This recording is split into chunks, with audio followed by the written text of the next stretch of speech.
ولی کے پہچاننے کے لیے کرامت شرط نہیں ہے، کرامت ایک ذریعہ ہے، ضروری نہیں ہے۔ کتنے اولیاء ہیں جن کی کرامات ہمارے تک نہیں پہنچی لیکن وہ اللہ کے ولی ہیں۔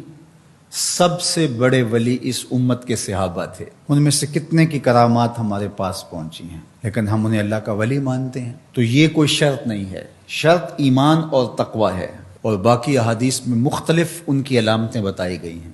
الذین اذا رأوا ذکر اللہ، ایمان اور تقوی سے متصف بندگان خدا کی ایک علامت یہ ہے جب تم ان کی صحبت میں بیٹھو تمہیں خدا یاد آ جائے، اللہ کی یاد آنے لگے۔ تو کرامت معیار ولایت نہیں ہے اور شرط ولایت بھی نہیں ہے۔ تھوک کے حساب سے مارکیٹ میں بہت سارے لوگوں کی جعلی کرامات موجود ہیں، تو اولیاء کے لیے ہم عقیدت اور محبت کے جذبات رکھتے ہیں تو پھر مارکیٹ میں 2 نمبر بھی اس کا آئے گا۔ اور ہمیں پتہ ہے غذائی اجناس سے لے کر کے ادویات تک اور دیگر ضروریات زندگی تک کہ اصل کیا ہے اور نقل کیا ہے، تو ہمیں اس میں بھی غور و فکر کرنا چاہیے کہ اصل کیا ہے اور نقل کیا ہے، نہ یہ کہ ہم چند بدطینت لوگوں کی وجہ سے حقیقت کا انکار کر دیں۔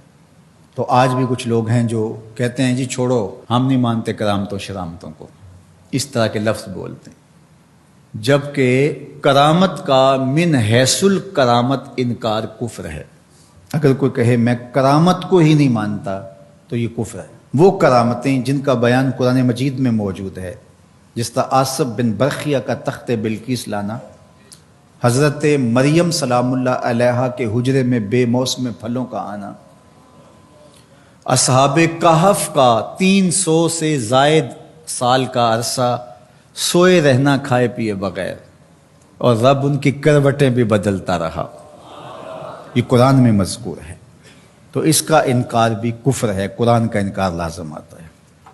اگر کسی کرامت کا بیان حدیث سے متواتر میں ہو تو اس کا انکار بھی کفر ہے، لیکن ایسی کوئی کرامت نہیں جس کا ذکر حدیث متواتر میں ہو۔ البتہ احادیث مشہورہ اور احادیث احاد میں کرامات کا بیان موجود ہے، تو ان کا انکار بھی گمراہی ہے۔ جس طرح وہ 3 لوگ جو غار میں پھنس گئے تھے، انہوں نے پھر دعائیں کی اور پتھر ہٹا۔ جریج کا واقعہ موجود ہے، صحابہ کی کرامات موجود ہیں، حضرت عمر کے رکے سے دریائے نیل کا چلنا، اس طرح جو مسلمہ بزرگ ہیں ان کی کرامات کا انکار کرنا محرومی ہے۔ لیکن یہ بات بھی ذہن میں رکھے کہ کرامت اللہ کی طرف سے بندے کو دی جانے والی ایک عزت ہے، لیکن ولی کی زندگی کا مقصود رضائے الہی کی طلب ہے، کرامتوں کی طلب نہیں۔ لیکن عمومی طور پہ ہمارے اسٹیجوں کے اوپر اولیاء کے حوالے سے جو بات کی جاتی ہے، بس آپ سننے کے لیے بیٹھے ہیں اور خطیب صاحب نے کان پہ ہاتھ دھرا اور 2-4 کرامتیں سنائی اور چلے گئے، معیار بتایا ہی نہ، جس کے نتیجے کے اندر بہت سارے عوام اس سے غافل ہوتے ہیں۔ میں اللہ کا شکر ادا کرتا ہوں کہ ہم نے ہمیشہ اس بات کا التزام کیا ہے کہ لوگوں کے سامنے پوری تصویر رکھیں، کیونکہ مجھے اس بات کا احساس ہے کہ آپ لوگ کتنی محنت کر کے کہاں کہاں سے چل کے آتے ہیں۔ پورے پاکستان میں بلکہ پوری دنیا میں ہم جہاں گئے ہیں، ہمارے سامنے جو لوگ آ کے بیٹھتے ہیں زیادہ تر طبقہ باشعور لوگوں کا ہوتا ہے، تو پھر ہماری ذمہ داریاں اور زیادہ بڑھ جاتی ہیں کہ ہم جو ہے وہ ان کے سامنے وہ بات کریں جو بات کرنی چاہیے۔ اس منبر سے آپ کو وہ چیز نہیں ملے گی جو عوام کی ڈیمانڈ ہوگی، وہ چیز ملے گی جو